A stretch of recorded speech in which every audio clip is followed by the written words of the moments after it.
इसकी नीति है बंच ऑफ थॉट्स में जो लिखा है उसमें तो ये सोचते हैं कि एक रोटी दिखाएंगे, इस देश को इतना लाचार और अपाहिज कर दो कि एक रोटी दिखाएंगे और पूरे युवा बुजुर्ग सब उस रोटी के पीछे दौड़े मरे कटे। इनकी तो वो स्कीम है। अभी तो ये बोल रहे हैं ना कि देखो इतने युवा समर्थन में है, फार्म भरना समर्थन नहीं है, लाचारी है, बेरोजगारी है, तंगी है। अरे शर्म करो, तुम बेरोजगारी, तंगी, लाचारी को ये कह रहे हो कि समर्थन है। तुम लोगों ने पहले बेरोजगारी दी है इस देश के युवा को। ये ऐसे ऐसे युवा बैठे हैं, पीछे बैठे हैं, इनसे पूछो 5-5 साल के इनके गोट। हाँ जी, यहाँ सांपला धरना लगा है। दिल्ली से 35 मैक्सिमम 35-40 किलोमीटर दूर है ये। सुविधा यहाँ तक आने की पूरे देश के लोगों से अपील करते हैं कि इस धरने को मजबूत करें, क्योंकि ये ना सिर्फ टीओडी, ये बेरोजगारी का बहुत बड़ा आंदोलन तक ये बात जाएगी। टीओडी को तो वापस करवाएंगे, उसमें तो कोई डाउट ही नहीं है।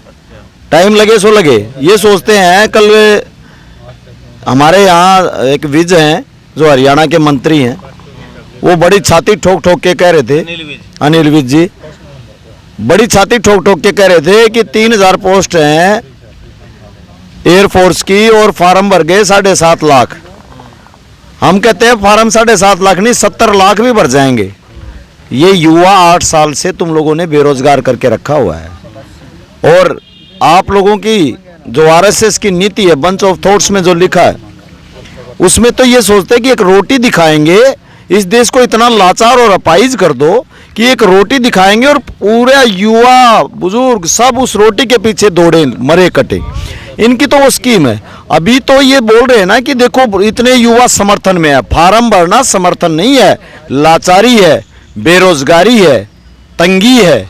अरे शर्म करो, तुम बेरोजगारी, तंगी, लाचारी को ये कह रहे हो कि समर्थन है। तुम लोगों ने पहले बेरोजगारी दी है इस देश के युवा को। ये ऐसे ऐसे युवा बैठे हैं, पीछे बैठे हैं, इनसे पूछो 5-5 साल के इनके गोट। हाँ, ये मजबूर कर दिया और वो कहते समर्थन कर दिया, वो कहते समर्थन करते। ये कोई तरीका नहीं है, ये नाकामी का प्रतीक है कि आपकी सरकार ने 8 सालों में कितना बेरोजगार किया युवाओं को। पिछली सरकारों ने भी किया है, लेकिन इन्होंने कितनी स्पीड से किया है ये उस पे। और फार्म भरने दीजिए, एक बैच तो करिए। 7.5 लाख लोग फार्म भर चुके हैं और जॉब है 3,500 बल्कि। तो फिर नंबर कहाँ पड़ेगा? जिनका नंबर नहीं पड़ेगा वो एक दिन धरनों में ही आना पड़ेगा। और इनको सही कहा इसने, मेरे साथी ने, छोटे भाई ने, कि आज नहीं तो कल धरातल पे लड़ाई लड़नी पड़ेगी। निकलो बाहर मकानों से, जंग लड़ो बेईमानों से। निकलो बाहर मकानों से, जंग लड़ो बेईमानों से। निकलो बाहर मकानों से, जंग लड़ो बेईमानों से। किसान मसीहा ब्रियादम दीन बंधु सर चोटूराम अमर रहे, अमर रहे, अमर रहे। आवाज दो, हम एक हैं। जो नारे लग रहे हैं ना, ये कबर खोद रहे हैं, कबर। और ये कबर हम नहीं खोद रहे हैं, ये कबर मोदी ने और आरएसएस ने सालों लगाए हैं अपनी कबर खोदने में। कबर खोद रहे हैं ये इस देश की कबर खोदना चाहते हैं और हम इनकी कबर खोद देंगे, ये बात तय है। शिंजो आबे ठोक दिया गया, एक जवान ने ठोक दिया गया, जवान ने ठोका है ना। और जापान किस चीज के लिए मशहूर है? देशभक्ति और अपने देश के लिए मर मिटने के लिए। वहां के लोगों से बड़ा जज्बा अब तक किसी में नहीं है। और अगर उस देश के एक पुराने आदमी को भ्रष्टाचार के आरोप में जवान नहीं ठोका है, इतने पाप मत कर मोदी। इस देश के जवान बहुत ज्यादा हैं, यहाँ एक नहीं उठेगा, यहाँ लाखों उठेंगे, लाखों उठेंगे। और जिस दिन वो उठेंगे, टुकड़े टुकड़े नहीं मिलने के। को बचाओ, इस देश को बचाओगे तो तुम बचोगे, वरना तुमने ये जो स्कीम लेके आए हो बिल्कुल बर्बादी की स्कीम ला दी। बहुत बड़ी बात कर रहे हो मान साहब। बड़ी है, बड़ी कहाँ है? बड़ी तो तब होगी जब शिंजो आबे वाला इसके साथ हो जाएगा। मैं तो क्लियर कह रहा हूँ, क्लियर कह रहा हूँ। जो अपनी कबर खोद रहा है और इनको लगता है ये देश की कबर खोद रहे हैं। ये देश सदियों से यही था, हमारे पुरखों का खून पसीना गिरा है इसमें। इन लंगोट ये जो कच्चे वाले हैं, इन ये क्या जाने देशभक्ति? इन्होंने कभी सीखी है देशभक्ति? ये कब जानते थे? ये मुखबिर, ये सिर्फ मुखबिरी करना जानते हैं, इसके अलावा इनके बस का कभी कुछ नहीं रहा। ये तो वीर हैं। वीर कौन से हैं? माफी वीर, अग्निवीर। ये बस यही शब्दों के साथ खेलना जानते हैं। असली देश का सिपाही क्या होता है किसी दिन कोई सरफिरा इनको बता देगा। ये तय, इस देश को और बर्बाद मत करो, वरना ये देश आवाज है। जय जवान, जय किसान, जय जवान, जय किसान, इंकलाब जिंदाबाद, जिंदाबाद जिंदाबाद इंकलाब जिंदाबाद, जिंदाबाद जिंदाबाद। तो शक्ति जिंदाबाद। टीओडी वापस लो, वापस लो, वापस लो। देखिए, ये सिर्फ इसका उदाहरण नहीं है। परसों 5000 पुलिस वाले के हरियाणा सरकार ने लेटर निकाल दिया, ज्वाइनिंग लेटर। अब आप देखो, कोर्ट में बात थी, पिटीशन कोर्ट में था। कोर्ट में पिटीशन जब पड़ा हुआ है तो सरकार, कोर्ट ने कहा कि सरकार को कि भाई आप इनको ज्वाइनिंग किस प्रक्रिया से करवाएंगे, वो प्रक्रिया बता दो ताकि आसान हो जाए, हम भी इन बच्चों को जो जिन्होंने पिटीशन डाली उनको बता पाएं। सरकार ये तक बताने के लिए उनका वकील तक नहीं गया।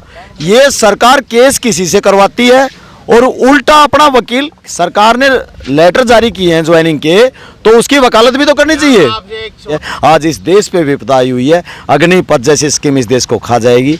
छोटे छोटे जो मुद्दे हैं अपने पर्सनल है, उनको पर्सनल सुलझा लो, उनको घुमा फिरा के किसान से मत जोड़ो। किसान का मुद्दा एमएसपी है, जो इन बच्चों ने हमने इसमें लिखा हुआ है कि एमएसपी भी दीजिए ताकि रोजगार कम से कम 35 से 40% रोजगार तुरंत बढ़ने वाला है। तो रोजगार के सापला में आप धरने पे बैठे हैं, यहाँ पे तो सारे अभिभावक हैं, यहाँ पे किसान यहाँ तो किसान कोई नहीं है, अभिभावक है। देखिए, ये आंदोलन जो है वो किसान का, मजदूर का, सबका है। और कहीं ना कहीं युवा पे जबान पड़ी तो हम इन बच्चों के अभिभावक हैं। कोई मजदूर है, कोई मजदूर है, वो अभिभावक, कोई मजदूर है, कोई किसान है, कोई छोटा सा किसान के रूप में मतलब एक गलत संदेश जाता है।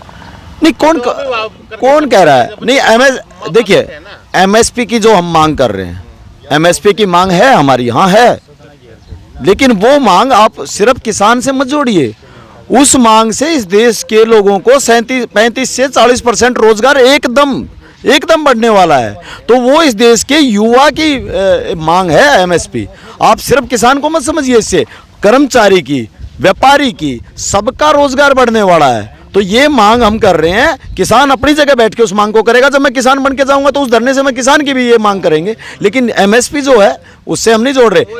ये बेरोजगार की मांग, बैठे हैं, ये सारे, चाहे मजदूर हो, चाहे किसान हो, चाहे कर्मचारी हो, लेकिन मजदूर किसान ही है, बच्चे तो हमारे भी हैं, वही कह रहा हूँ, बच्चे तो हमारे भी हैं। तो अब अपने बच्चों के लिए लड़ना, अपने भतीजों के लिए लड़ना, ये हमारा काम है। अपनी भतीजियों के लड़ना, हाँ, अपनी भतीजियों के लड़ना। अब जवान जो है ना, देखो हरियाणा का अपना स्टाइल है, हरियाणा या नॉर्थ इंडिया जो है, हम लोग ऐसे ही लड़ते हैं। युवा का लड़ाई है, लड़ युवा ही रहा है। हाँ, तो बच्चे ही हैं। आप मेरे भी तो बच्चे हैं कि मैं ऊपर से गिरा हूँ। मोदी और के बच्चे नहीं होंगे, कोई बाबा के बच्चे नहीं होते। हम बाल बच्चे वाले लोग हैं और अपने बच्चों के लिए लड़ना भी जानते हैं, मारना भी जानते हैं, मरना भी जानते हैं। और यही मैं कह रहा था, हमारे बच्चों पे विपदा आई है तो हम ही खड़े होंगे पहले। अभी तो इन्होंने देखा ही क्या है, अभी तो हमारी जो औरतें हैं वो निकल के अभी ये सोच रहे ना कि इतनी आसानी से निपट जाएगा। ये लड़ाई लंबी है। आओ, तुम 2024 में मत हारो, तुम कभी तो हारोगे और यहीं हारोगे, इस धरती में मिला दिए जाओगे या अपने आप मिल जाओ। हम तो अपनी मौत मरेंगे नेचुरल, ये अपनी मौत नहीं मरेंगे। इनको कीड़े पड़ेंगे, कीड़े।